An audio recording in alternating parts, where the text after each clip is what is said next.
Hello everyone and welcome to our YouTube channel. We are continuing with our series on openmp videos. This is our third video in our lecture and we have two more videos previously that we have posted. You can go check them out for context and for starting off with the openmp journey. So openmp is a program that we have used for parallelization, as we have discussed in the previous videos.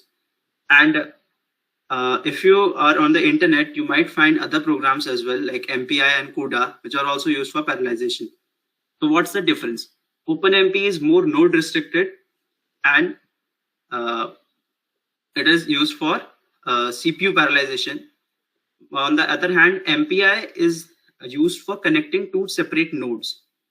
So what I mean to say that is two nodes which are physically separate, they can be connected to each other and made to work concurrently using MPI. CUDA, on the other hand, is used by NVIDIA GPUs and it is used for parallelization on the single node.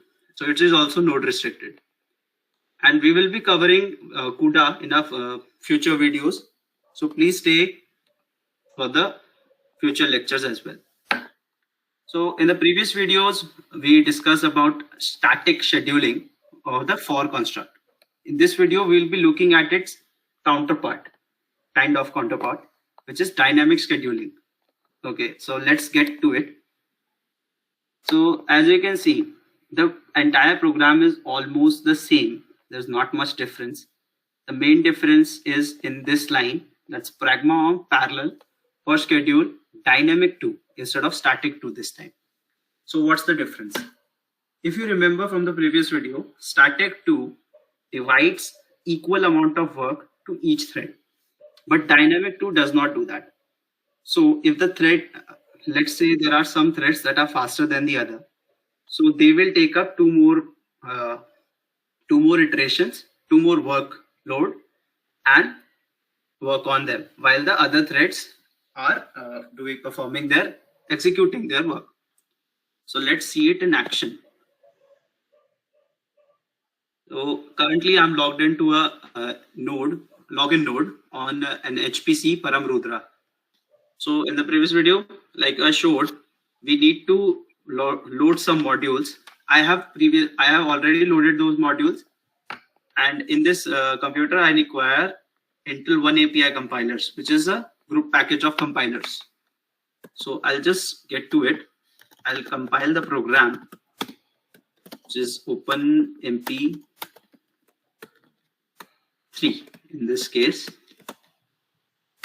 And I also need to add this openmp. This is a system specific requirement. It may not be required on your system, but it is here required here. So the program is compiled and now got a 8.out file. Let's run this.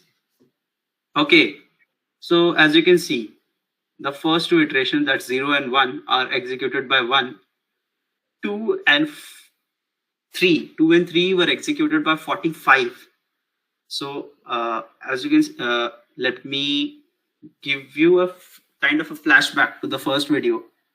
In the first video, I ran the openmp program without setting a definite number of, without limiting the number of threads, and it automatically launched 48 threads. So that is why you see these numbers here, 45, 46, because the program still does not have a limiter for the number of threads. So why does this happen? If you remember in the previous video of the static, we were not seeing these large numbers. It was 1, 0, 1, 2, 3, but now 0 is nowhere to be seen. Why is that? That is because thread 45 was faster than thread 0. But that's what dynamic scheduling does. Whatever thread is faster takes the workload, and whoever is slower is allowed to sit on the bench and rest. So let's do one thing. Let's change it to 3 and let's see how this works.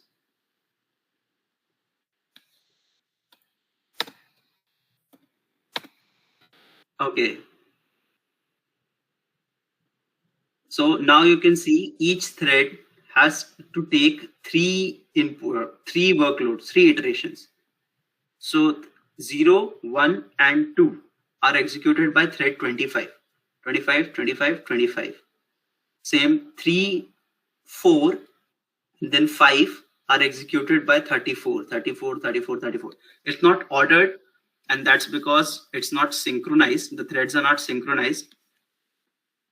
But as you can see, there is no limitation in the dynamic one as it was in the static one. Static, what it was doing is it was just allocating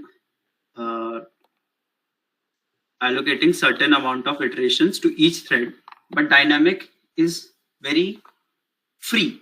You can say dynamic is very adjustable. It allows for whatever is faster. It does not go the standard route, and that allows for a faster execution because whatever is faster takes the job. And that is it for today. In the next video, we will be discussing another scheduler for the for construct. Thank you.